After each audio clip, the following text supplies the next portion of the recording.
presentation, I will just stick to OCT as concerned to the retinal disease. The glaucoma part, I think the glaucoma, during your glaucoma glaucoma sessions, it will be taken care of, glaucoma and optic nerve. And so I'll just stick to very basics of the OCT, how to, what is the OCT and how to interpret it.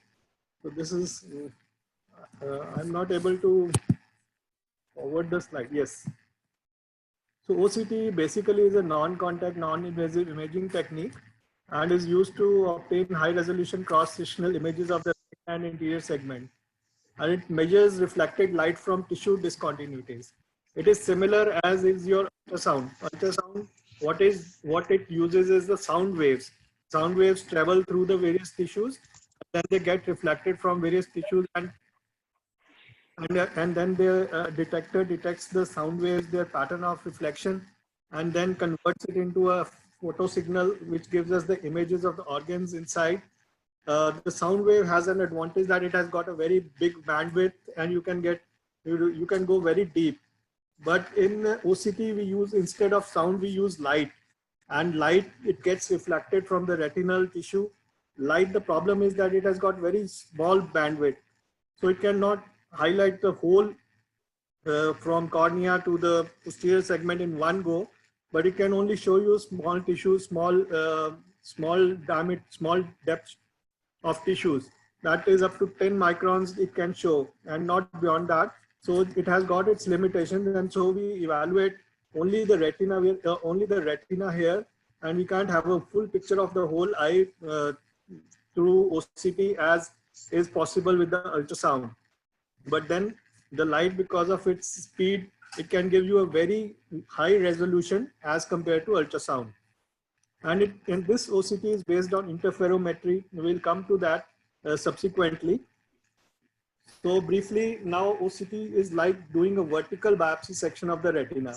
And so the only other way to get this type of section here, you can see the vitreous, the retina, and the choroid below, will be just to, and you can see all the layers of the retina one by one. And if you want to otherwise see it, you have to take out the eye, cut it with a knife, and then study it under a microscope, and you will be able to see this kind of a picture. But OCT gives you this vertical biopsy section, and instead of knife, light is used.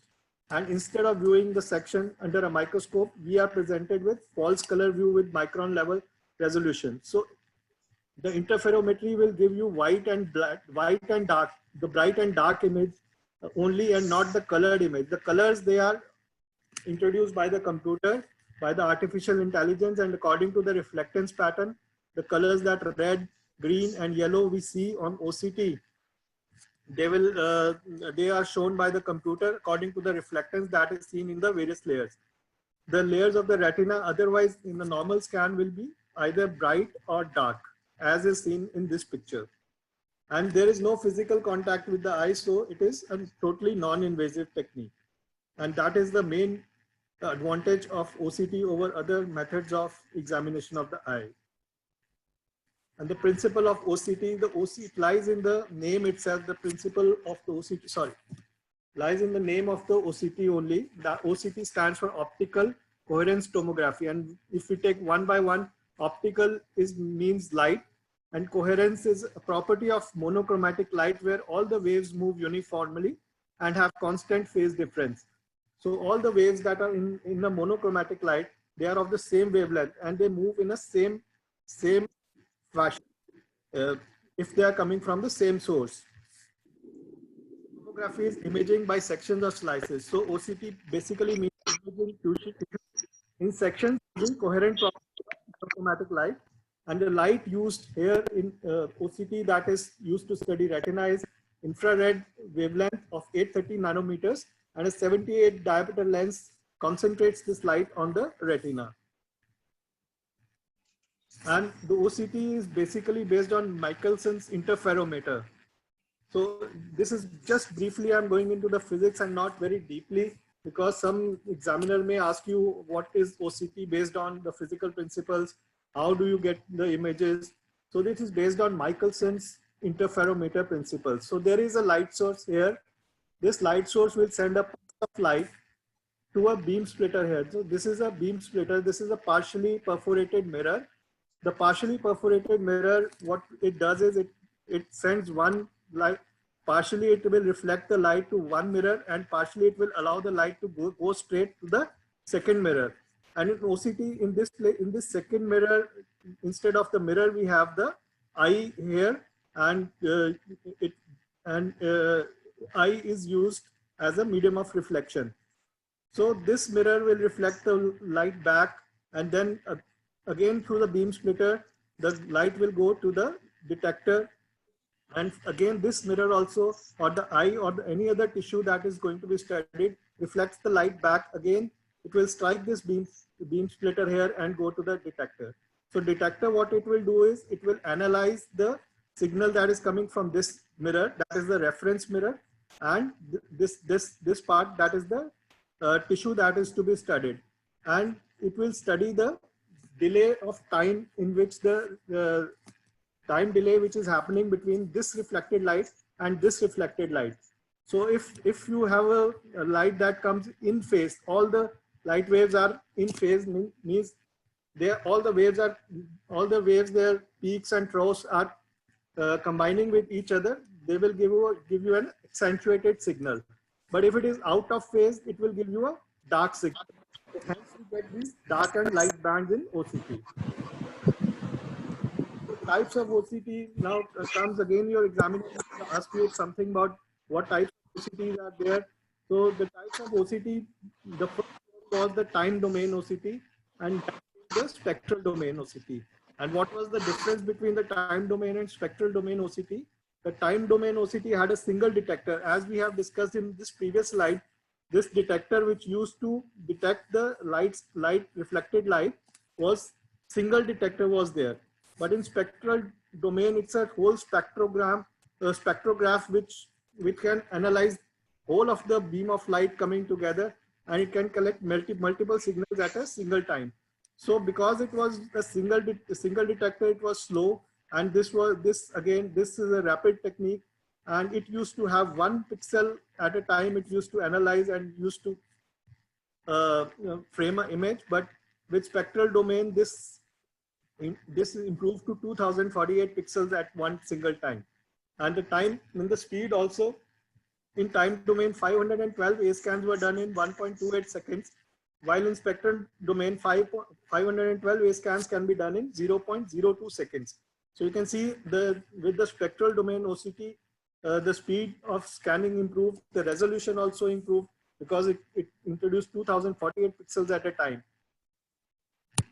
And more number of scans can be taken in a particular time. Then came the swept source OCT. And now the difference between spectral domain and swept source is, see, both swept source and spectral domain are basically the basic principle was the same. But the light source again changed from 830 nanometers to light source of 1050 nanometers, which improved the bandwidth of the light. And so you can get a bigger slice of the retina. You can include some choroidal areas, some vitreous areas in the same scan, which was not possible with the spectral domain.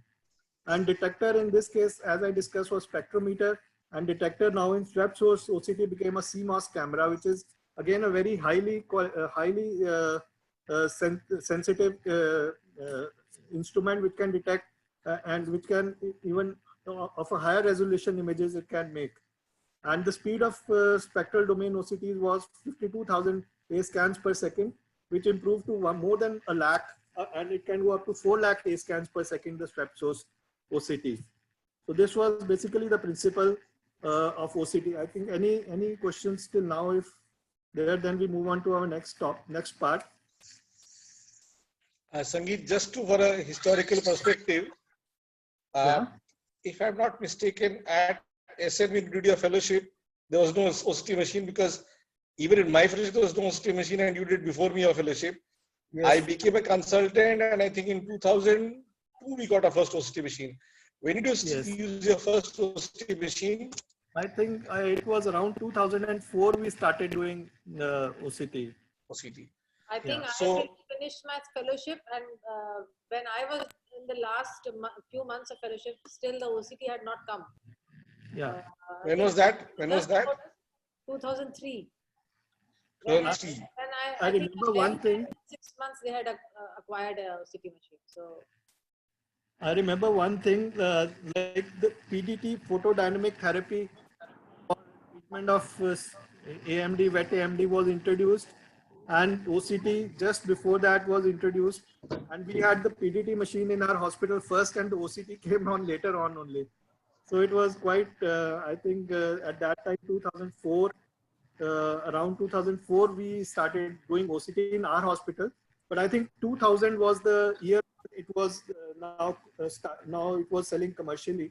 The OCT, although it was invented in 1990 by David Yeah, Huang. one.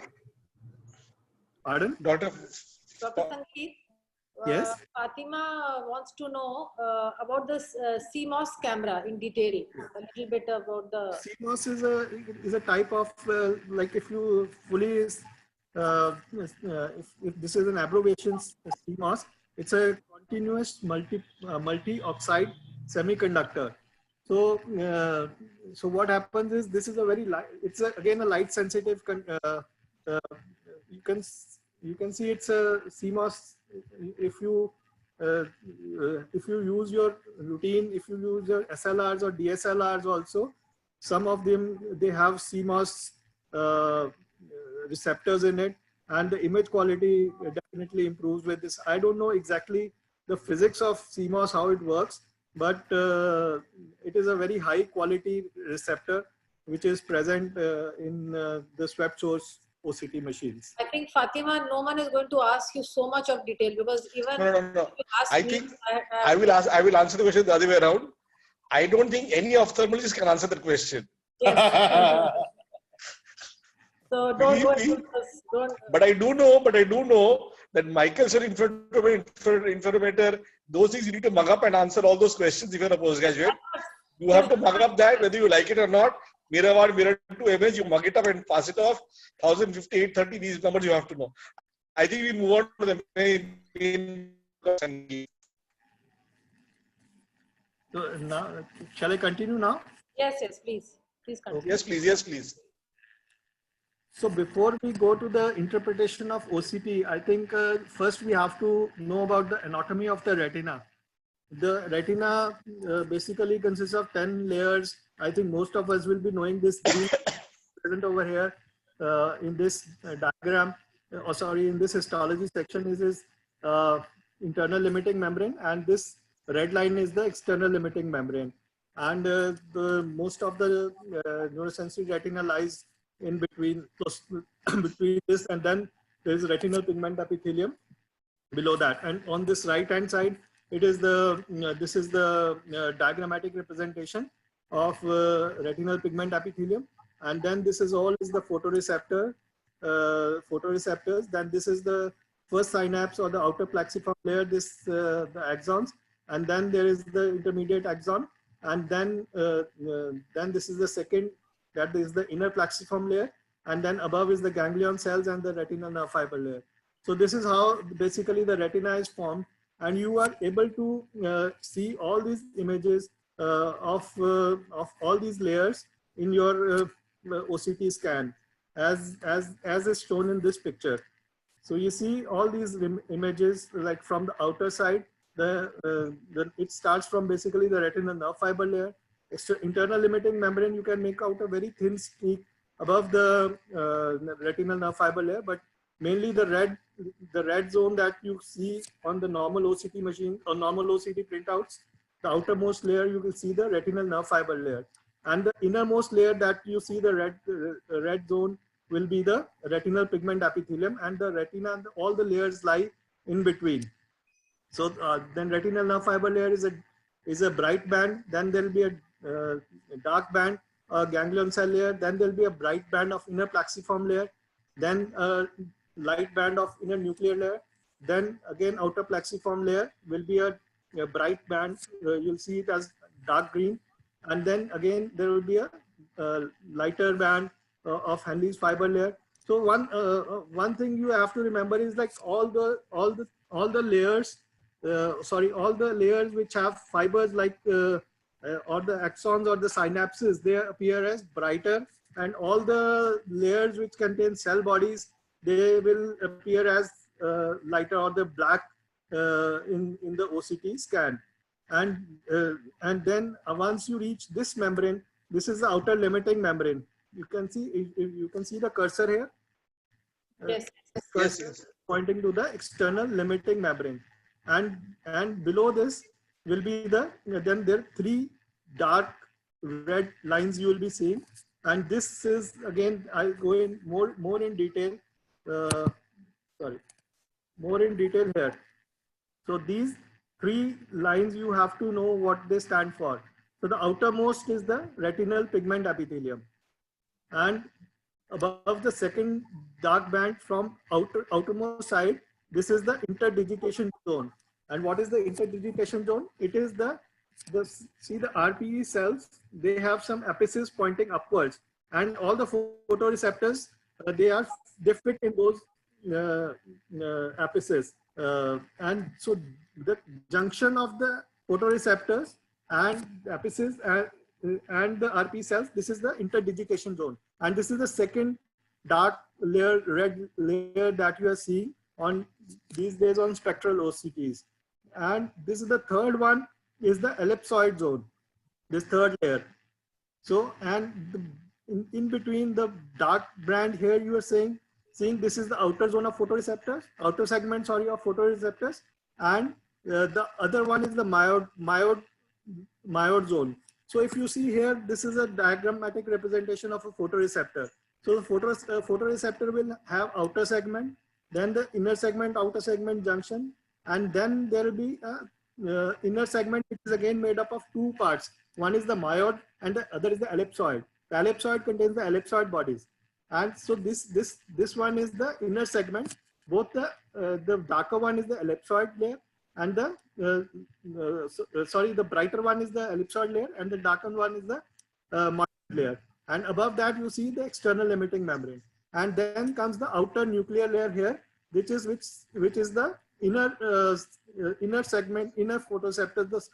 Main cell body of the photoreceptors is lying here. And once this, then the axons of the photoreceptors, and there will be synapse here. The axons will synapse with the inner intermediate axons here, and this will be the form of the outer nuclear layer. Outer plexiform layer, which will be again this dark green, appear as dark green in the normal OCT scans. So you have to learn all these layers, and you have to understand, if you have to interpret the OCT, you have to know all these layers, and all these layers are important because these layers do carry meaning during the interpretation of the OCT. So like the day before yesterday, during a presentation on retinitis pigmentosa, we were discussing how this retinitis pigmentosa gets affected. So what happens is, part of the see the retinitis pigmentosa, the first cell is the outer segment of the rods, and then the inner segment of the rods, and then the cell body of the rods. So one by one, these layers will get affected, and once this inner cell bodies of the photoreceptors get affected, the whole outer layer will collapse, and the and this inner retina will fall directly onto the retinal pigment epithelium, and then the retinal pigment epithelium migrates around the blood vessels of the inner retina, and then those bony spicules are formed. So somebody was asking how these bony spicules are formed. So now coming next to this is the normal retina, and this is the foveal depression. You can see from here. And as I told you, the outermost the innermost red layer is the retinal nerve fiber layer, and the outermost red layer is the retinal pigment epithelium. And within these 2 layers lie all the other layers of the retina. Again, you can see there are alternating yellow and green bands. As I explained to you, all layers of retina can be seen very well in modern days OCTs. So now, if you are given a picture, how will you know whether what is the orientation of the scan? What is anterior? What is posterior? What is nasal? What is temporal? So how to see that? So one thing is foveal depression. The side which the foveal depression is the anterior side, and you will see one more thing is that retinal nerve fiber layer is not continuous. It sometimes at the area of fovea it will give way, but the RPE is a continuous red layer on the outside here. So and you will see the choroid below the RPE. So this is the posterior aspect. The foveal depression is present on the interior aspect. And now how you make out whether it's a nasal or temporal. So you first see which eye you are going to see. This is the left eye, and then you see these arrows here over the scan. These two arrows, they are pointing in this direction.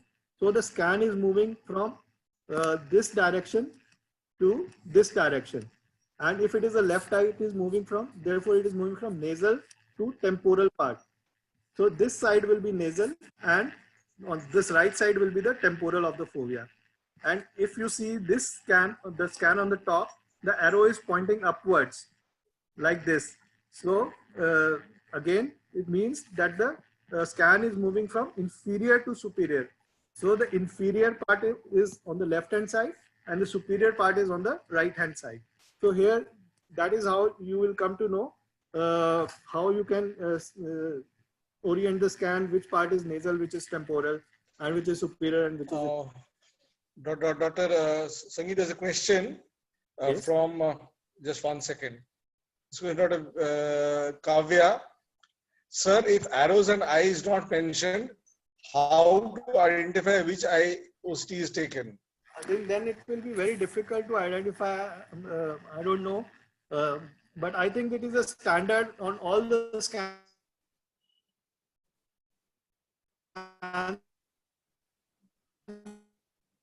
It comes like this only. It's not mentioned. You may still make out it is superior or inferior, but then you can't make out whether it is nasal or temporal. If I cut these arrows from, if I suppose I draw a line here and cut these arrows, and if I show you only this picture, then it won't be we won't be able to make out whether this is in this lower scan this is nasal or temporal, or this is superior or inferior. All the scans will be the same. I think these arrows and the eye that is mentioned is for this purpose only. I'll interrupt here. Yes. I'll interrupt here. I mentioned this when we had the angiography class also. It can be very difficult sometimes. You will have one part of the retina shown. It's sometimes you don't know which eye it is. You don't know what it is. There is no bravado in trying to guess these things. You can only say, I can't make out which eye. This is what is happening here. Like I said, in angiography also, fluorescein, if you have to say, the duration should be written.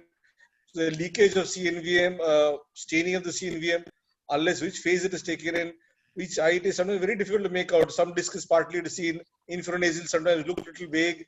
So I think the bravado is not in guessing the eye without looking at things.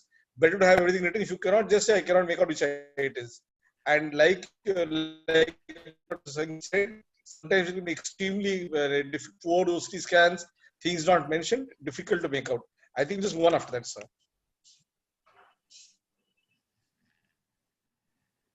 Shall I proceed? Yeah, we'll proceed, sir. Yes.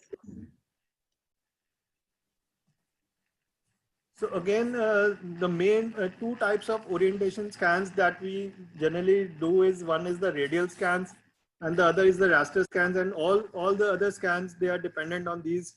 There are many other scans also, but main patterns are this only, the radial scans or the raster scans. You can get a single line scan, you can get a cross-sectional scans, but all are based on basically these two scan patterns. So what is a radial scan? Radial scans, the scan that moves in a radial pattern. Like if you see this image over here, it will give you multiple scans in the radial manner. Radial means the center is the fovea or whatever area you localize, but mainly if we have fovea as the center, then this center will be fovea, and the scan will move in a circular pattern with this fovea at the center. And so you will get multiple scans in a radial, that will give you a radial orientation. And similarly, in a raster scan, the scan will move in a square or a rectangular fashion. First you get the topmost scan, then below it, the scan will move in this fashion, and you will get a raster scan. So initially, when the patient first visits, you ideally get both the raster and the radial scans to get the maximum information. And then you can always, if for a revisit, you can always plan what type of scan you want, and you can get the scan later on. But so next comes the quantitative analysis. So because these two layers, RNFL layer and the RPE, are very well made out on the OCT, the difference between them can be calculated by the computer very easily. And so quantitative analysis becomes very easy by the computer. Even because these two layers are also quite easily demarcated, this the ellipsoid zone and the RPE will give a very accurate quantitative data on the thickness of this layer, the thickness of the whole of the retina. And nowadays the scans have also come which can automatically detect the thickness of the choroid also. I'm not going into that detail yet. And so this is a typical quantitative analysis map of a patient. And you see, this is a fundus image, and the scan is juxtaposed over it and showing which area of the retina the scan has been taken. And this is a B scan. These two vertical scan, B scan, and a horizontal B scan will show briefly about the qualitative analysis of the OCT image. And then this is a thickness map. This is a thickness map, this circular, and the center is the foveal avascular zone. And then this is the 500 microns outside the fovea. And then this is again 1000 microns outside the fovea, this outer circle. So this becomes again important seen in diabetic macular edema, especially when you have to do laser according to the DRS or the ETDRS trial, ETDRS studies. They have shown that if the thickness of the retina is increased within this inner circle, then you have to do laser. Otherwise, you can observe also. So this gives you an idea of what the thickness of the retina is in a particular area of the retina. And this thickness you have to correlate with this circle here in the fundus image. And this will give you an idea, okay, this part of the retina is thick and this part of the retina is thick, and I have to treat that. And this again is a detailed analysis of what is the thickness in superior hemisphere. This will give you average values, what is the average foveal thickness, and this will give you the macular volumes again in a similar fashion. So this is about the quantitative analysis. I'm not going much into it because I think more important is qualitative analysis. So again, pardon? And I just wanted to make a point that the thickness map also you can you can share very well with your patient regarding how the treatment is going. Because apart from showing him the OCT scan, you can say that, okay, now you see after anti-VEGF injection or after laser, the thickness of the central part is decreasing. So that is why the color is changing from red to green to yellow. So this is how in clinical practice the patient understand the way their eye is now getting better. And there are softwares also in many OCT machines. They will give you a sequence thickness maps, like in visual fields we get. So you can always show, like you see the thickness is continuously reducing every month after we have started treatment. So all these softwares are there in the machine. But I just thought like I'll mainly go in for the basic interpretation of OCT as was the topic. So mainly I've focused more on qualitative analysis of the OCT. Quantitative analysis is also very important in many parts of the retinal disease evaluation and follow-up management. Yes. So next is the qualitative analysis. Again, showing this picture. This OCT B scan is showing all the layers of the retina. Again, you can make out this small thin green layer. Over this red area is the internal limiting membrane. Then the dark red is the retinal nerve fiber layer, and then coming in is the ganglion cell layer, inner plexiform layer, then the inner nuclear layer, the outer plexiform layer, the outer nuclear layer. Then this yellow line here, this which separates, is the external limiting membrane. And below the external limiting membrane is the myoid zone of the photoreceptors, then the ellipsoid zone of the photoreceptors, and then this interdigitation zone and the retinal pigment epithelium. And below the retinal pigment epithelium, these are the choriocapillaries.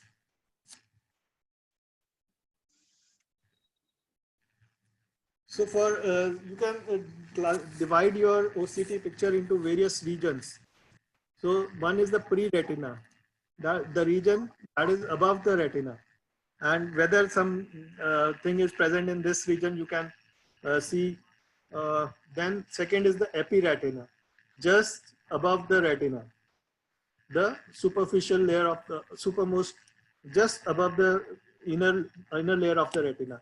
Then intraretina, that is this part, the whole part of the retina. And next is the subretina, whether any lesion is present subretinally. So if the thing is, once you have seen that there is some abnormality, then you have to say which part this abnormality is. So whether it is a pre-retinal, whether it is an epiretinal, intraretinal, or subretinal. So you have to mention this. And for evaluation of the retina, basically what I follow is the profiling of the retina. So we have divided OCT retinal morphology into 4 profiles. And these are the pre-retinal profile, the overall retinal profile, the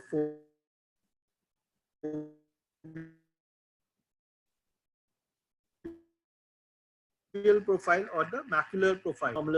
So this is a normal pre-retinal profile. This dark black window above the retina, this is a normal pre-retinal profile. Sometimes you may see some blue dots present in this profile.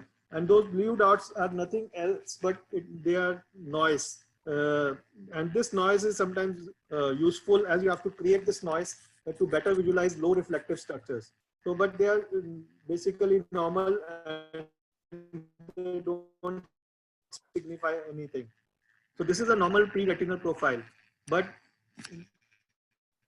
and you can see many abnormalities. The retinal membranes, the vitreoretinal strands, the vitreoretinal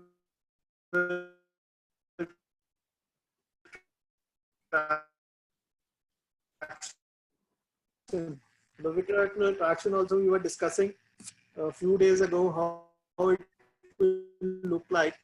And layer above is the posterior, is when the PVD is there, it starts to, but it is tightly adherent here. Although the vitreous detaches from other areas, it is stuck over here. And once it creates a pull,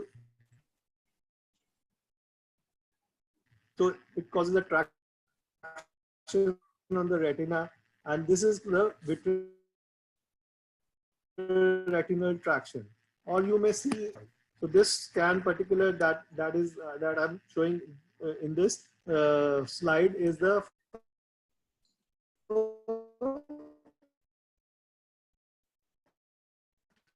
Sangeet, your voice is cracking a lot.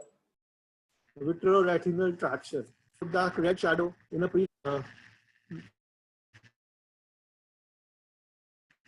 There is some voice cracking. I mean, it's not clear, sir. Hello. Now it is okay. Hello. I'm coming closer. I think there is a must be the problem. Now it's better. Now it's okay. This Now it's better. I'm coming closer to the microphone now. So you see this is a dark band, red color band here. This is nothing else but silicon oil. But you have to be very careful in seeing retinal area. You can see all these types of disturbances here. Or you can see an epiretinal membrane just above the retina or the epiretinal areas. You can see this was a fundus photograph, and this in this lower scan you see the epiretinal membrane which is present, and above that epiretinal membrane you can see a separate layer of posterior hyaloid which is present in the pre-retinal space, and in the epiretinal space you can see this dark red membrane.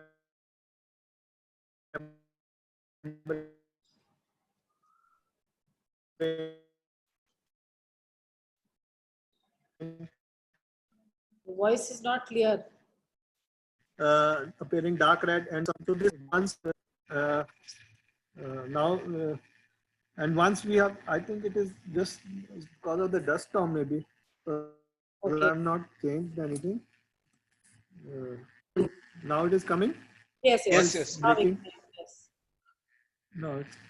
So once we had done the surgery, the epiretinal membrane you can see in the scan has gone, and the contour of the fovea, this was a pseudohole which was created by the epiretinal membrane getting normalized. So Sangeet, so this is an epiretinal.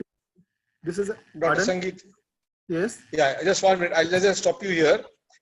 How many these example slides do you have approximately? Approximately. Yes.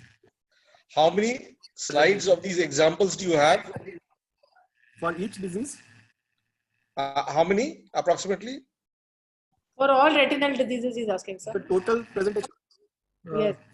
I think total is something like 50 plus slides must be there in the presentation. No.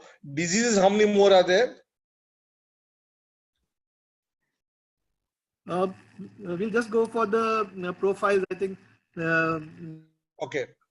Fine. Let's go ahead. I won't stop. I'll discuss at the end then. Please go ahead. Not many. So we'll just quite separate from the retinal nerve fiber layer. This is a very thick epiretinal membrane which is asphyxiating the fovea here. And once again you do surgery and you see this epiretinal membrane has been taken off, and the retina is now fine. So here again pre-retinal profile, you can see some kind of new vascularization over the disc. So this is not a normal structure over the disc. Again, you can see this highly reflected structure. So this is not a normal structure. This is a NVD which is present over the disc. So after the pre-retinal profile, I'll go to the normal overall retinal profile. So the normal overall retinal profile has a slightly concave curvature that you would expect from observing the surface of a globe. But profiles would include an exaggerated concavity or convexity, and retinal folds would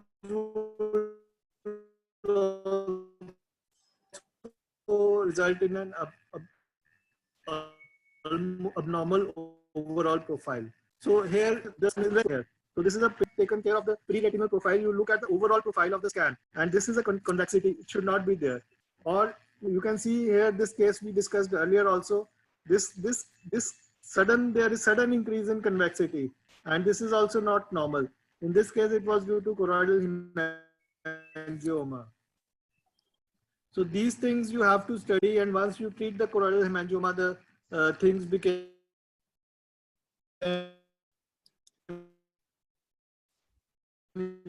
okay.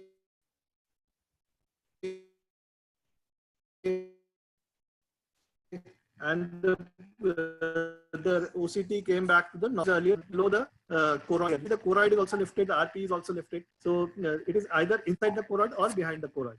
And so this is an abnormal concavity. If you notice that there is retinoschisis and there is a neurosensory detachment, but you also see that it is more concave. The overall scan is more concave, and this is because the patient was highly myope, and the scan shows the eye which is more myopic side, and it is more concave. So this is the second thing that you have to look after looking into the pre-retinal profile. You look at the overall retinal profile. What is the overall retinal profile of the scan? Then we come to the foveal profile. As Dr. Saurabh Sinha has also in the beginning said that this is the most important part of the OCT scan. You have to look at the fovea, and you have to look at the various this foveal depression. This is the normal foveal depression. This is a slight depression. It is neither too deep and not too shallow. So this is a normal foveal profile. And you can see various abnormalities in this normal foveal profile. You can see a macular pseudo hole or a macular lamellar hole or macular cysts or macular full thickness macular holes in this profile. So this is a picture. I think I've taken this from I don't remember which doctor, but he gave me this picture, and this shows the various profiles of this foveal profiles of OCT. And starting from here, you can see this is a macular pseudo hole. And in this case, going down, this macular pseudo hole has now deepened. And again, it has become more deep. And along with this depth, you can also see that there is a epiretinal membrane which is forming over the retinal surface. So this is how a macular pseudo hole looks like. And what is the difference between a pseudo hole and a lamellar macular hole? So when this deepening is also accompanied by lateral extensions, as you see in this scan, you see there is a lateral extension. So this is now becoming a lamellar macular hole. And again, in this, you can see in the pre-retinal profile also, you can see the posterior hyaloid which is there. And this is a foveal pseudocyst. So what happens is this vitreoretinal traction pulls the retina up, and this forms a small cystic-like structure below. This is a pseudocyst. It's not a true cyst, but it's an anatomical deficit that has happened because of this traction. And you see, as the traction increases, this cyst may increase in size. And ultimately, if it keeps on increasing, it may cause a macular hole to form. And this is a scans of the macular hole, various stages. You can see stage 1, which is an occult macular hole, still covered with the inner layers. And here the vitreous is now pulling up this layer and causing a stage 2 macular hole. Again, this operculum has now formed in the stage 3 macular hole, and this is a stage 4 macular hole with complete total posterior vitreous detachment happening place. And the E is the after surgery. This patient comes back to normal. So this is one patient which refused surgery from the very start, progressed to a full thickness macular hole, and then after surgery regained some vision. And these are again some more patients. This is stage 1 macular hole. You can see that is an occult macular hole. There is no hole opening as such, but again there is a traction and the hole is getting formed. It is still covered. This is stage 2 macular hole. This vitreous traction is lifting now the retina up, and the hole is opening up. This is the stage 3 macular hole with the operculum, and PVD is not complete. It is still present in this periphery. And you see the hole is small in size here in the fundus image. And you can see these radial lines. They also indicate that it is a stage 3 macular hole. And now it is a stage 4 macular hole. The operculum has gone, and it is a full thickness macular hole now formed. So these are various stages of macular holes, and this completes the foveal profile. There's one question on macular hole. Yes. How to differentiate stage 1 macular hole from a pseudo hole? Pseudo hole, as I told you, if I go back here, so you see this is a stage 1 macular hole. The hole is formed. There is a hole full thickness almost, but it is still covered by a membrane on the top. Whereas the pseudo hole will be like this. It will be you can say deepening of the fovea. The fovea first will become more triangular, then more squarish. One slide which you showed all the stages. More conical. So this is how a pseudo hole will be there. And pseudo hole will not be a full thickness defect. will be a partial thickness defect. I think the person has got it. Yes. And then the lamellar Then we move on. extension that you said, that is also a very important The, one. yeah, the lamellar extension will give rise to a lamellar macular hole. Yes. So now coming to the macular profile. So macular profile and often does include the fovea as its center. But you have a look at the fovea first and then you start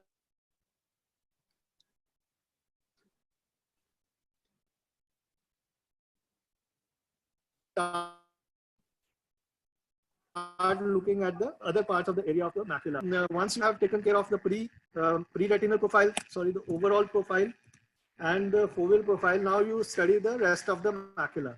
How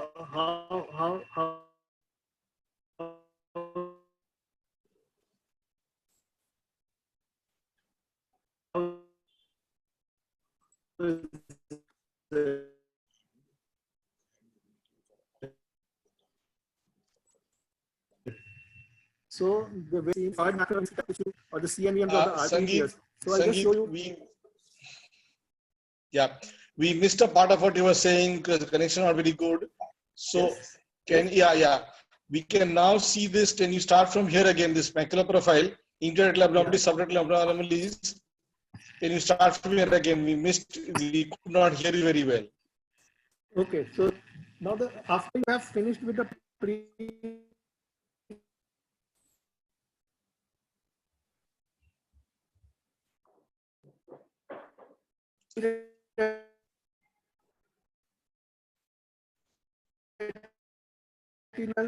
the overall macular profile is on each side of the fovea. So any abnormalities in this area you have to identify, and these various anomalies that can be present will be diffuse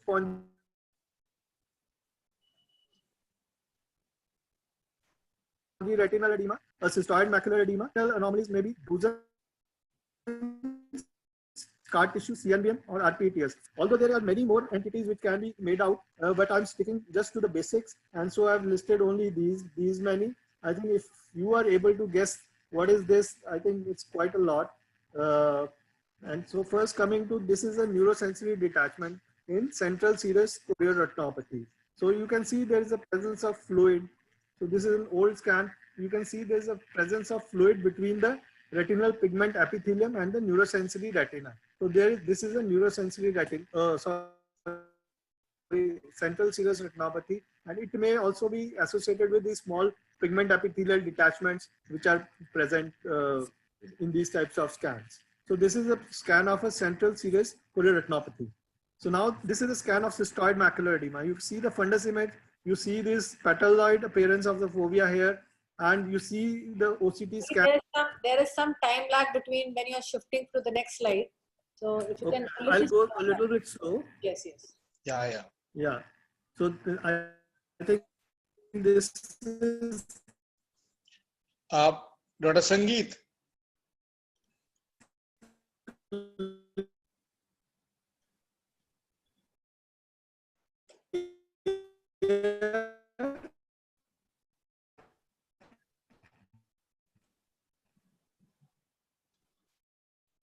Shall I move to the next? शुरू में बोल दी कि सबका बढ़िया है.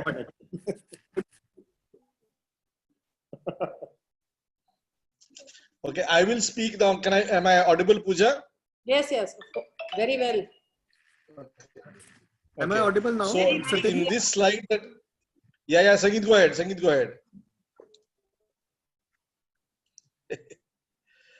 So in this slide, what Dr. Sangeet had showed us the beginning itself, the pre-retinal and epiretinal, pre-retinal is fine, epiretinal in the sides. Sangeet, you're going and coming in the middle. No. Dr. Sangeet, we can't hear you at all. So I will try and take over a little bit over here. In this cystoid macular edema slide, Pooja, what slide do you see? Cystoid macular edema, right? Yes, I see cystoid macular edema. Yeah. We lost him totally. Yeah. So what I will try, and those two slides, all of you remember the two slides he showed us right now. The cystoid macular edema, like he's trying to tell us that in his way, like what I said, I feel a problem. He said epiretinal, pre-retinal, retinal, subretinal. So again, you cannot look at an OC and say cystoid macular edema. What I would like you to do is, you should say that pre-retinal, it's fine. Yeah, Sangeet, please come back. He's, I think, nearly back. Okay, I'm going to make you a host, then you can share your screen and then I'll reclaim my host. Give me 1 second. Okay. In the meantime, I'll keep speaking. You all can try and hook him up again. So that cystoid macular edema slide, pre-retinally there was nothing. On the retina, epiretinally there was nothing. Intraretinal, there were these dark areas, and at the intraretinal area, at the subretinal area also there was nothing. So based on that, you know this patient is at the foveal area. Now on that basis, you can say this fluid over there. Now this disease could be due to diabetic maculopathy. This disease could be due to branch retinal vein occlusion. This could be any disease, but at least the finding that there's fluid there. So again and again, what I keep repeating. Dr. Sangeet, you can share your screen now. I've made you host. Okay. In the meantime, I'll try and answer Kapil Sharma's question. Dr. Sharma asked a question, sir, which image is better, pseudocolor or a black and white image? I have an answer to this. For us as retina specialists, the black and white images are much more sharper, much more better, much more easy to interpret and understand ourselves better.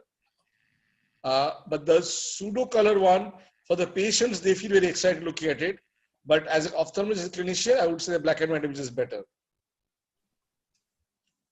Is Dr. Sangeet back? He's back, but he's having an issue with sharing his screen. So, Dr. Kapil, another question.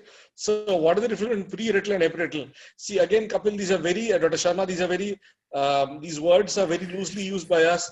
ILM, sub-ILM. So, what in Dr. Sangeet's presentation, what he is referring to was by pre-retinal was in the vitreous interface. On the epiretinal man, what he meant was on top of the retinal surface actually. That's what he meant by that. What I would refer to is what is there in the vitreous cavity above the retina is pre-retinal, what's on the retina is epiretinal. A typical example being, let's say a patient has already had a PVD, but you can see the white string on top of the fovea, some shadowing, some kind of a reflection over there. That would be pre-retinal.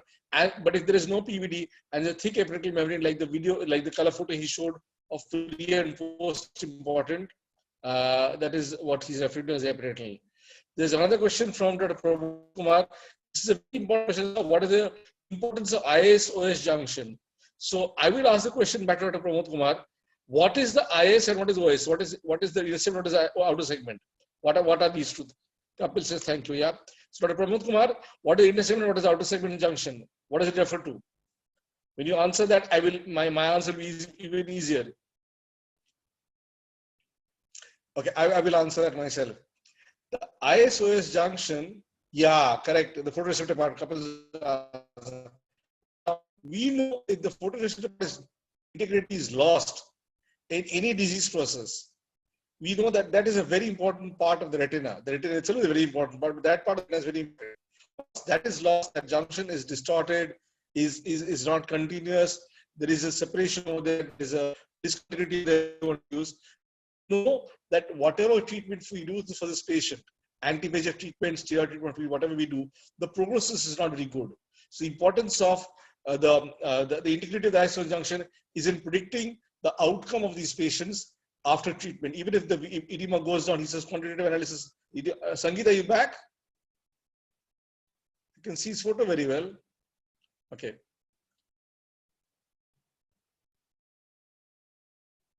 Pooja, you are muted. Dr. Pooja, you're muted. There was a very nice slide which Dr. Sangeet had showed in the beginning, which showed the parts of the photoreceptors, and it mentioned the ISOS junction. So if you have listened to that, I think you will get the answer. Yeah. Very beautifully, he had made a diagrammatic representation of. So, mind you, this sweat so like why I brought in the question of when did we start OCT? 2004. There was a time domain. Then we had we've kept changing our terminologies over the years. The ellipsoid zone, my myoid zone came in. Then there's a Z line, zoster line in between, which a few years back came along. So we have changed our terminologies as we have grown along. And a lot of these terms, unfortunately, are very used very loosely by a lot of us. Unfortunately, the classifications do exist for vitreoretinal retraction. We use this class. Addition is only when the retina is stuck to each other. Traction is when the retina is pulled.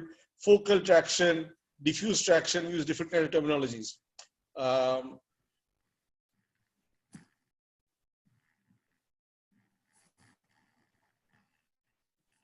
And back with Sangeet.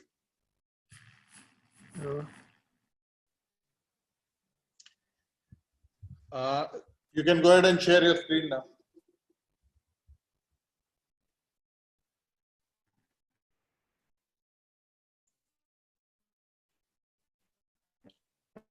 Shall I go on? Wait for Sangeet.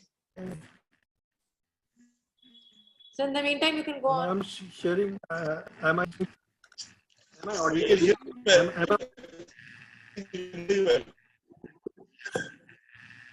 I think, yeah, you're back. You're back. Yes, yes. Okay. The screen now. The slides are coming. Yes, slides are coming. Cystoid macular edema. Cystoid macular edema. Okay. Yeah, cystoid macular edema. So cystoid macular edema, if you see on a fundus image, you will see this petaloid. No, Sangeet, sorry. Before you go ahead, there are 3 questions we'll take quickly. One is from Dr. Kapil Sharma for you. Is ISOS junction and ellipsoid zone both are different or same? Sangeet? No, it's not exactly the same. The ellipsoid. Hello. Yeah, go ahead. Hello. Yes. It is not exactly the same.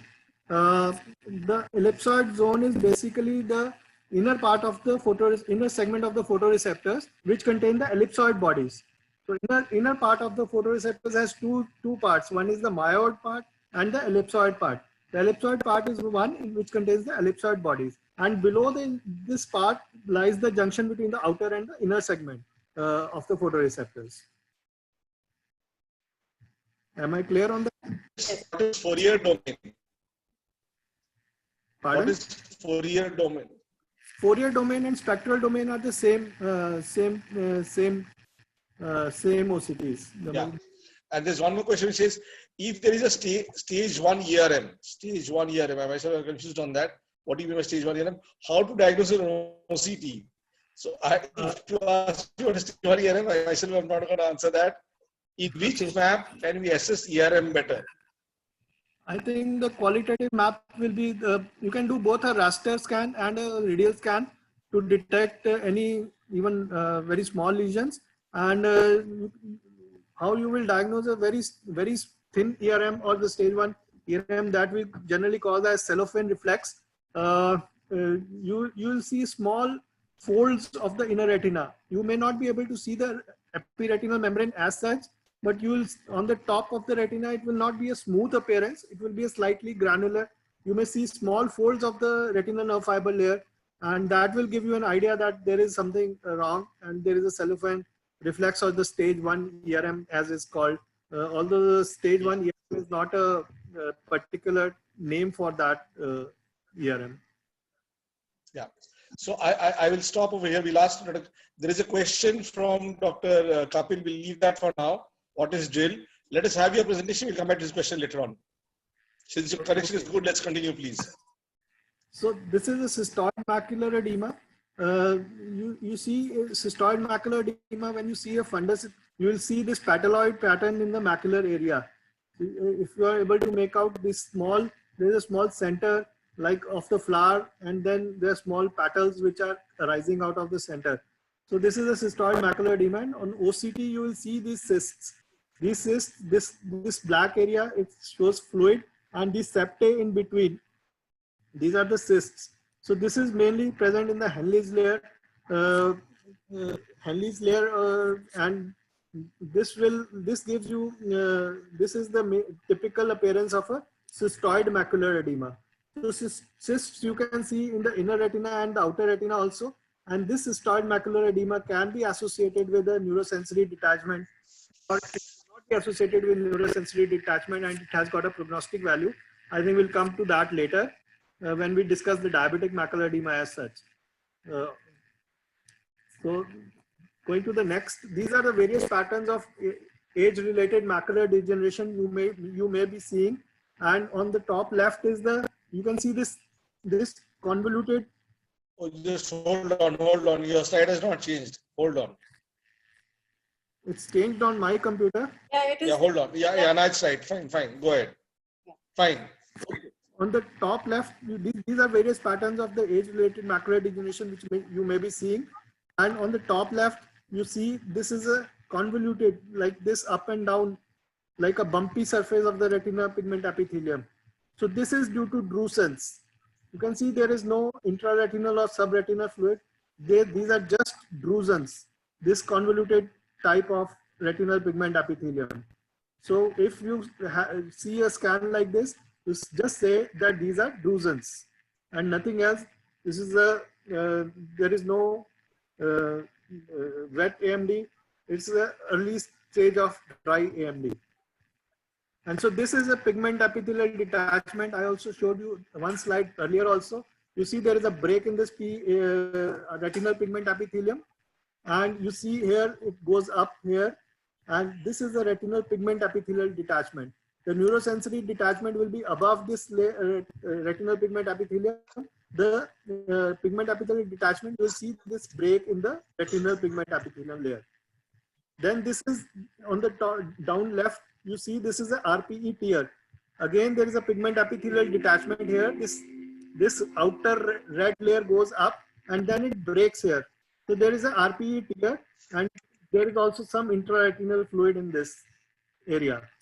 And this is a full-fledged choroidal neovascular membrane. You can see this highly reflective substance, highly reflective area lesion, which is now eroded the retinal pigment epithelium, has gone, eroded all the ellipsoid zone and the interdigitation zone, and has gone into the intraretinal space.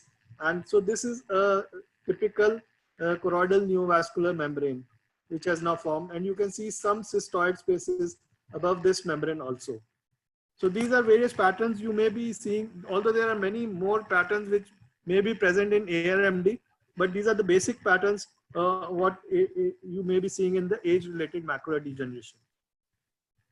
So this is another, the idiopathic polypoidal choroidal vasculopathy. Although it is very difficult to make it out on OCT, but there are some features of OCT which points towards idiopathic IPCV. Although the ICG is the classical investigation which will diagnose the IPCV, but there are some features which may indicate that the IPCV may be there. First is this sharply elevated, this pointed you can see, sharply elevated pigment epithelial detachment. And then there is this PED is also associated with a notch. So this is not, this indicates that it is not only a PED, but there might be some other lesion. Maybe it's a CNVM, or maybe it's a polyp present below this PED. And then you see that there is this double layer sign of the outer of the RPE Brooks membrane is separate here, just adjacent to this PED. So if this double layer sign is present adjacent to the PED, then this is another sign which indicates that it is a IPCV. Just ask a question of some OCT features of IPCV. So these are basically three features of IPCV on OCT, that although IPCV can be diagnosed only by ICG angiography. So once you have cleared all the profiles, once you have seen all the profiles, now we come to some kind of lesions. So there can be hyper-reflective lesions in the retina, or there can be hypo-reflective lesions in the retina. And some hyper-reflective lesions, they include hemorrhages, hard and soft exudates, pigments, fibrin, or drusen. These are hyper-reflective lesions, which you may see in the retina. This pigment, like present, maybe melanin due to nevi, or fibrin may be there. In CSR, as Dr. Pooja was discussing on that day, the fibrin in CSR do appears as a hyper-reflective lesion between the area of the neurosensory detachment. Then drusens also appear as hyper-reflective bright yellow lesions on the OCT, and hard and soft exudates, they appear as red dots on the in the intraretinal spaces. And hemorrhages again give you a hyper-reflectance, and they also cause blockage of the signal below the hemorrhage if the hemorrhage is dense. And then the okay, now you see this is a small hard exudate present here. Sangeet, hold on, the slide has not changed. Yeah, okay. Yeah. So this is Fine. So if you see this red dot, you see everything is normal. The pre-retinal profile is normal.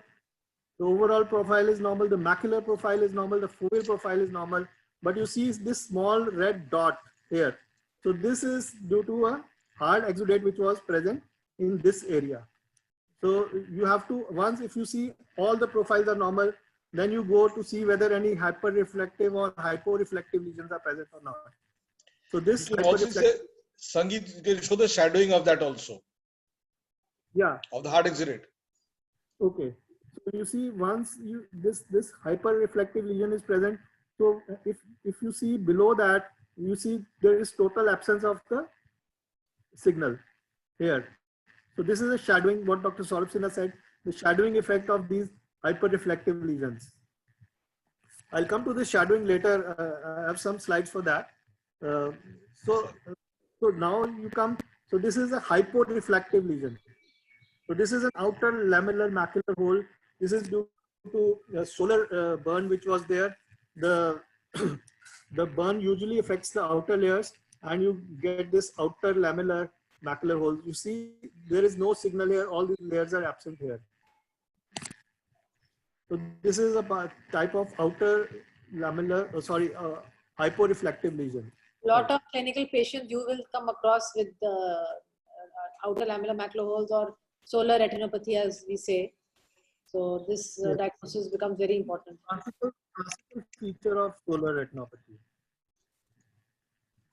And this is an large outer lamellar macular hole. This was due to a laser burn has happened. This was an Air Force pilot who was cleaning his aircraft with some laser beam and accidentally hit the laser beam in his eye. It was a very strong laser and caused this laser burn over here.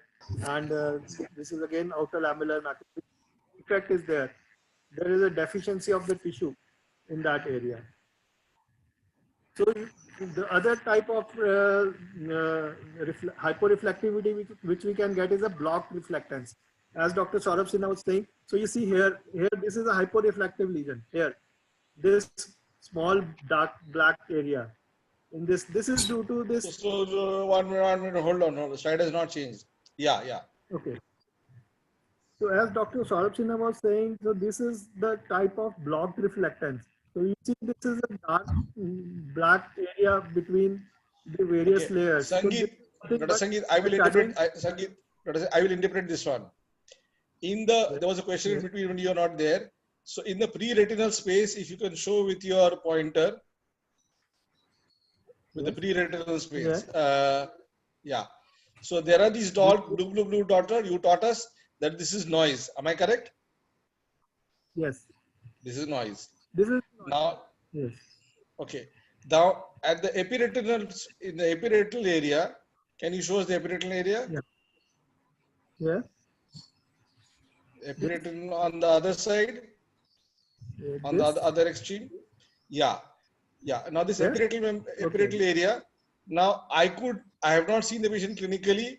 I could pass this off as saying this is an epiretinal membrane over there. It may or may not be there, but you cannot challenge me for saying being wrong. Am I correct or am I wrong? It may be there. I'm also not sure in this patient it was there or not. It could be just So, hyaloid which is separating at this point. I don't remember this patient no. exactly. So just to know, just for discussion's sake. So this could Yeah. be taken as epiretinal membrane, epiretinal layer. So pre-retinal, epiretinal. Then you Yes. told us interretinal foveal contour looks okay. Interretinal looks okay. Yes. Macular area looks okay. Then the other corner which you showed us, there is this hypo area which is causing Yes. in the extreme side with the pointer. Can you show us? Yeah. This here Yeah. and this here. Yeah. So two extremes, there is some Yes, shadowing these over are there. major retinal vessels which are obscuring the signal below it. So you see, if you see this fundus image below, so here when you're reaching this vessel here and this vessel here, so this signal gets obscured somewhat, and this is due to blocked reflections from these arteries, or sorry, blood vessels. Shall I Yeah. move on? Yes, yes, please. So these are basically various hyporeflective lesions. It could be the defects in the tissue. There is a deficiency of the tissue, or there may be fluid in that, as we saw in the neurosensory detachment or in cystoid macular edema, the presence of fluid, it causes hyporeflectance, or it could be a blocked echogenicity from a major hyperreflective area which is present above, can block the signal below it, so causing hyporeflective lesions. So it's very important applying, because most of the patients we have a diabetic macular edema. So applying OCT to diabetic macular edema. So basically we see 5 types of lesions, 5 types of macular edema in diabetes, and or there may be combinations of this. So one is the sponge-like macular edema. The whole of the retina, the thickness is increased. There are no cystoid spaces. It's just like the sponge, the retina absorbs fluid like a sponge, and the thickness gets increased. And this is a sponge type of sponge-like macular edema.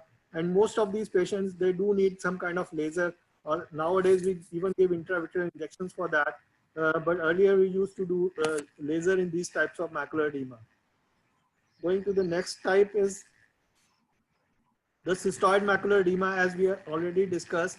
And this type of macular edema in diabetes, it won't be treated with laser. It needs intravitreal injections in the form of either steroids or anti-VEGF injections. And you see here, these cystoid spaces, this large cystoid spaces are present. These are fluid-filled spaces separated by septae in between. And this you see, this is in the outer layers. This is the outer layer cystoid macular edema. And you may sometimes, what Dr. Saurabh Sinha earlier was talking was, you may get these cystoid spaces in the inner layers also. And those cystoid spaces, then they disrupt the inner layer continuity.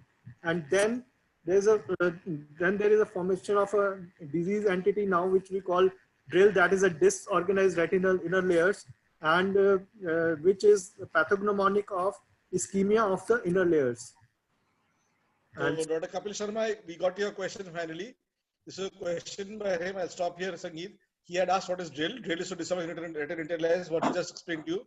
He has asked another question. What is double hump in ARMD on OCT? Double hump in ARMD.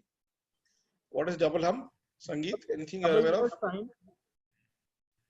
Double hump, I don't remember, but double layer sign is a sign. I think he's talking about IPC with what you had said, the double layer sign next to the... Yeah, double layer sign Yes. next to you must be seeing a small separation between the Brooks membrane and the RPEs. You see the RPE splitting into 2 layers. The Brooks membrane and the inner is the RPE. Yeah. The double hump, double hump they talk about in glaucoma patients. I think the RNF analysis, they talk about double hump over there. So double hump is a word in OCT, but not in retina and glaucoma. Dr. Satyet, I have to take your leave because I'm expected to be on another webinar at 6:30 right now. Okay. Thank you so much. Thank you so much. Thank you so much. Thank you. Thank you. I am sorry for leaving today. Thank you, Sangeet. Thank you so much. Thank you. Bye. We'll continue, Dr. Sangeet. So the next type of macular edema in diabetes, which we see, is this neurosensory detachments. You can see sometimes, and again, these patients need intravitreal injections, and these neurosensory detachments, they're not unlike CSR. You won't be able to distinguish them on fundus imaging directly, but you can only make these neurosensory detachments on OCT. So the value of OCT is very high in these cases. And you see, this is a combined cystoid macular edema and a neurosensory detachment. And once we give triamcinolone, this usually settles down. And Regarding the neurosensory detachment, Dr. Sangeet, pardon? If you can just go back one slide. Yes. Sometimes when we have these neurosensory detachment and we have these cystic spaces in diabetic macular edema, in some cases we see clear fluid, clear spaces. And some cases there is this fibrinous kind of a, echogenicity inside the fluid. So is there any change in the prognosis? Yes, definitely. It indicates the long-standing neurosensory detachment. And once the disease is long-standing, the prognosis automatically becomes bad. So this indicates the prognosis. You are quite right over there. Yeah. This is an important point that all postgraduates should note, because the internal reflectance of these cystic spaces is also very important for the prognosis. So you can go ahead, please. So I think discuss this slide. Shall I go ahead further? Yes, yes, please. So this is the fourth type of macular edema, that is the vitreofoveal traction, which we are seeing diabetic macular edema changes. We have discussed this earlier also when we discussed the pre-retinal profile. And this type of macular edema needs surgery. And this is the, again, this is the broad type of vitreofoveal traction. And the below one is pre-operative and the above scan is post-operative. And you can see once you have seen that this type of macular edema is present, either injections or the laser won't help much over there. Sometimes in this patient, in fact, we had given intravitreal triamcinolone and it helped to disengage this membrane and this settle down very nicely. So some patients, it may help triamcinolone also, but most of the patients, they need surgery if this kind of edema is there. And this is the last type of macular edema which we see on diabetic macular edema patients. You see there is a taut posterior hyaloid and there is an epiretinal membrane present over the retina. And this again needs a surgical intervention. No laser or no injections will help in this type of patient. Here you can see the blocked, the blockage of the reflexes very well. Yeah. The hard exudates are causing so much of shadowing. So this is a very good slide. Yeah, which cause shadowing. Shadowing, yes. And this is post-surgical, the edema has gone down. So the OCT is very valuable in evaluating diabetic macular edema, and your decision on how depends on that. Coming to the last part, so there are some artifacts also which you may be seeing. So what is this? This is nothing. There's nothing abnormal in this scan. It is just that the eye had been blinked by the patient while we do the scan, and so this blockage is there. This large gap which is there is nothing. This is nothing abnormal.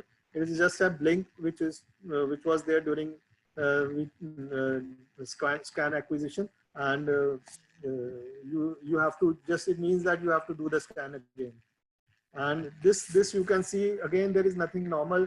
There is this wavy appearance is due to the movement of the eye of the patient while we did the scan. So this is nothing normal here also. So I skipped this scanning tips because I think it's already getting late. I came to this large, I think this is a quiz that I put up for the postgraduates. This particular 2 scans of the same patient, and I think all the profiles that we had discussed, the pre-retinal, the overall retinal, the the macular and the foveal, all are disturbed in this. And I would be very happy if anybody can take a guess on what all abnormalities are present in these scans. You can type in your chat box. Type in your chat box, starting from pre-retinal to foveal interface, intraretinal. Last slide, so I'm not going to discuss any further. Um,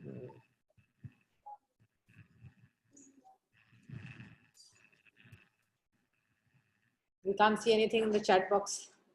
Give them time.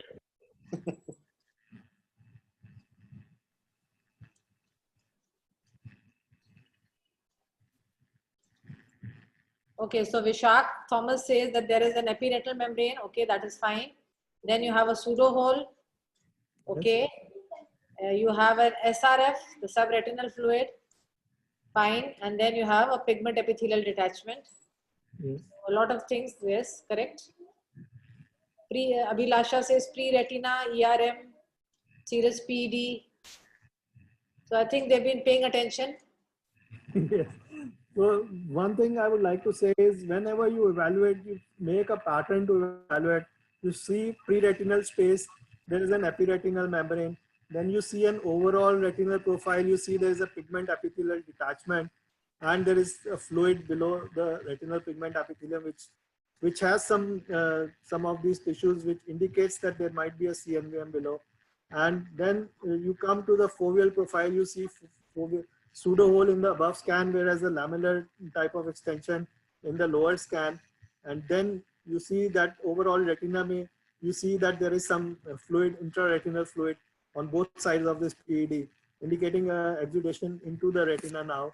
So this is a CNVM with the epiretinal membrane combined. Diagnosis will be exudative AMD plus epiretinal membrane, and you have to then treat accordingly. I think I have made most of the things clear. I hope, I sincerely hope that you might have gained some things from today's lecture. And again, thank Dr. Satyajit and Dr. Pooja for giving me this chance to teach the postgraduates.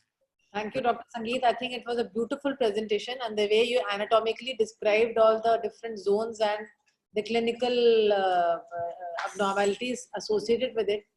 I think the slides were very nice. And just like you, we have been taught when we do fundus fluorescein angiography, we have to tell about the, the different stages, the venous phase, the arterial phase, arteriovenous, just like that. In OCT also, you have to go zone by zone, and that is, and then you will not miss anything at all, because you will be covering all the zones, all the layers, and that will make the your comments very complete.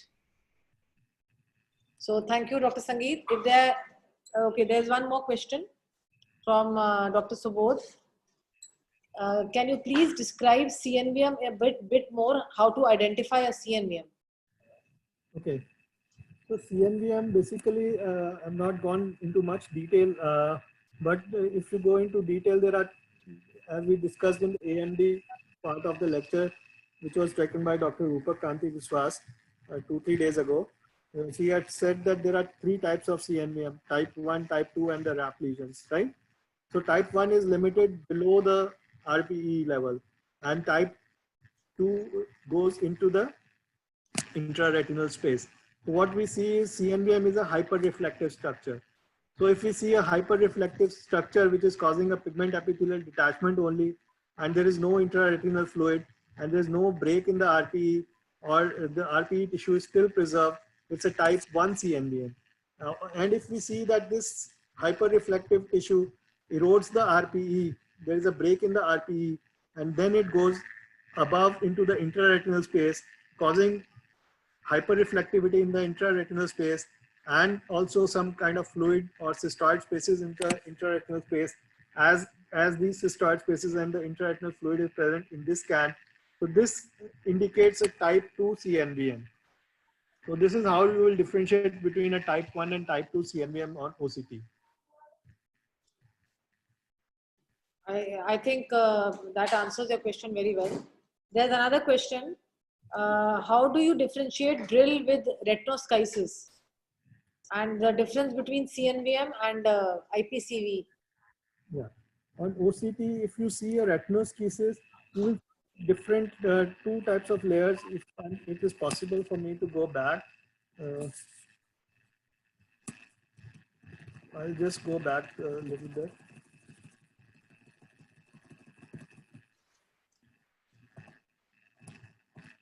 Okay, So you see this type of presentation. So this is a separation between the inner and the outer retina you'll see in the retinoschisis. But all the layers, you see all the inner layers here. This is an old scan, so it's a time domain scan, so it's not giving a better resolution. But if you see these, all these inner layers, they are intact. There is no break in the continuity of the inner layers. So this is a retinoschisis. But in drill, what will happen is this, there will be a break in the continuity of these inner layers. So that will be a drill or disorganized retinal inner layers. They will not be in a continuous pattern. So that is how you differentiate between a drill and a retinoschisis. And with treatment, drill will come back to its normal state. It can reverse. The retinal structures can come back to their normal state. It can fall back. It can fall back. Even But yeah. Schisis will, that's another difference. That with treatment with anti-VEGF or other treatments, the You drill need can to be treat with reversed. surgery, and drill you can treat with anti-VEGFs. CNVM and PCV, I think I've discussed. PCV, although it's a classical diagnosis is on ICG angiography, but OCT you have some features.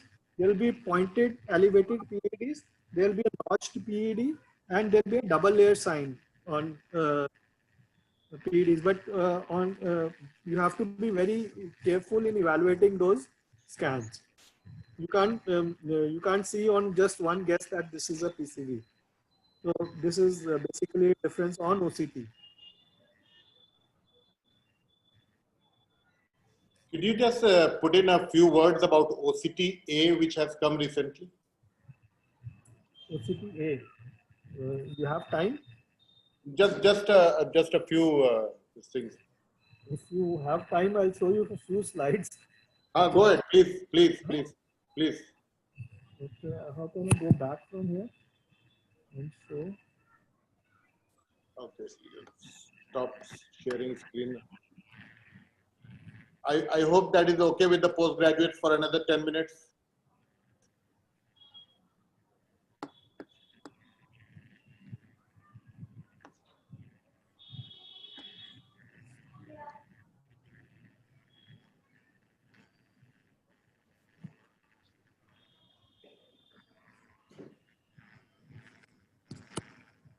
You can share your screen again. Okay. I'll start from here.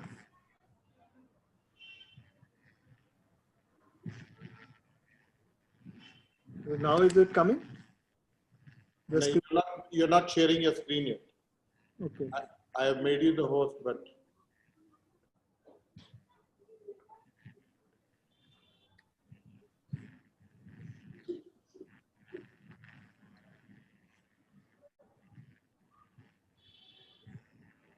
Do I have to join in again or?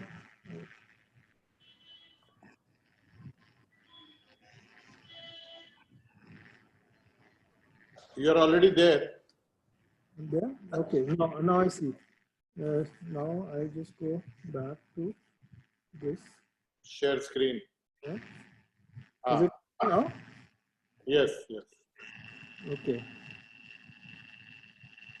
So OCT angiography, this is what is come out recently, and it is known as split spectrum amplitude decorrelation angiography.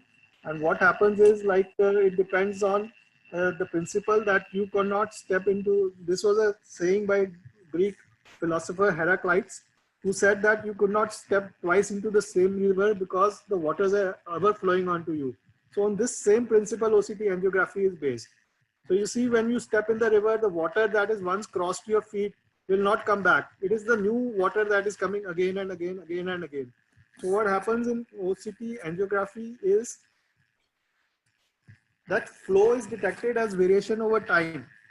So what happens is each red blood cell, each column of the red blood cells is taken as a speckle pattern. And this speckle pattern is then reflected back to the probe.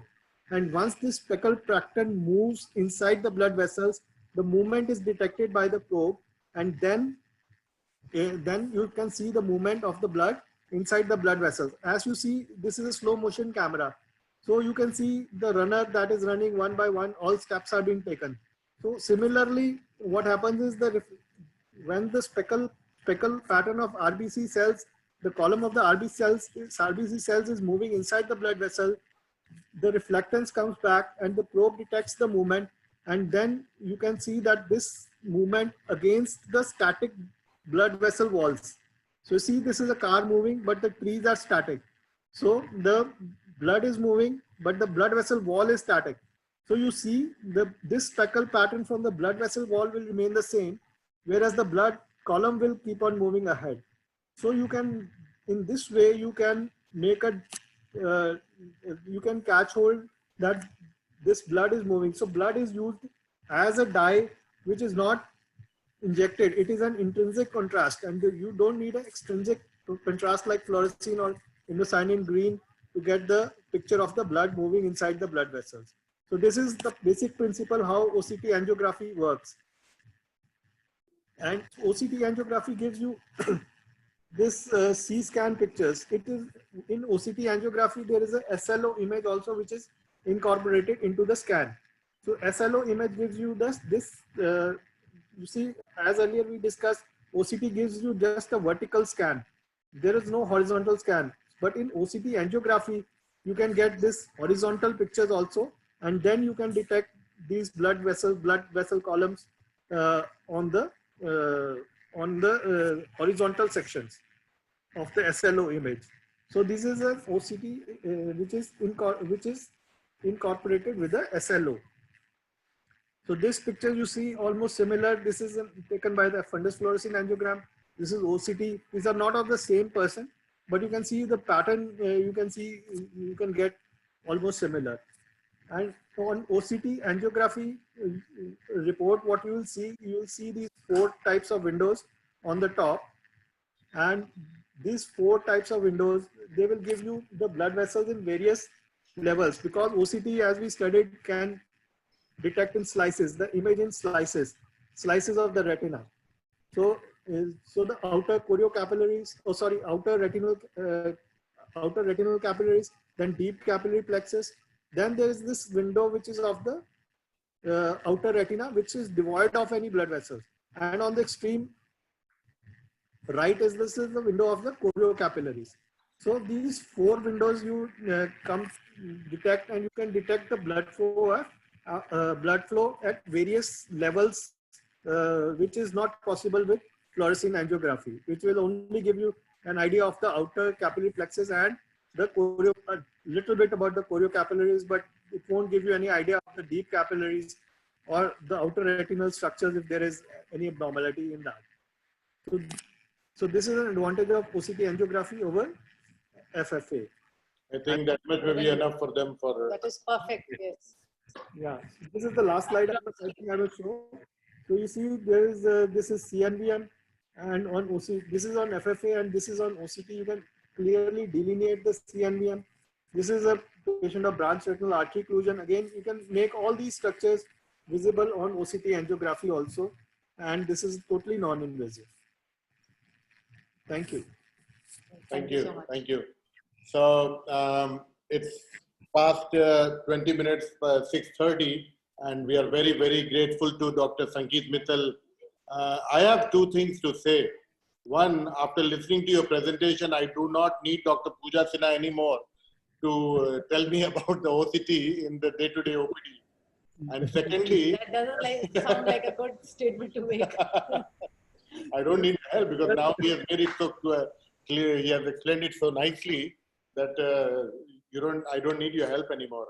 And the second thing I wanted to say is that you started your talk by saying you have not taught the postgraduates ever. I think this particular talk will get the maximum hits on YouTube and Yes, Facebook. I'm sure. Because the way you have taught, if any of the postgraduates who have not attended today, I mean, they have missed a world. What an amazing presentation you have made.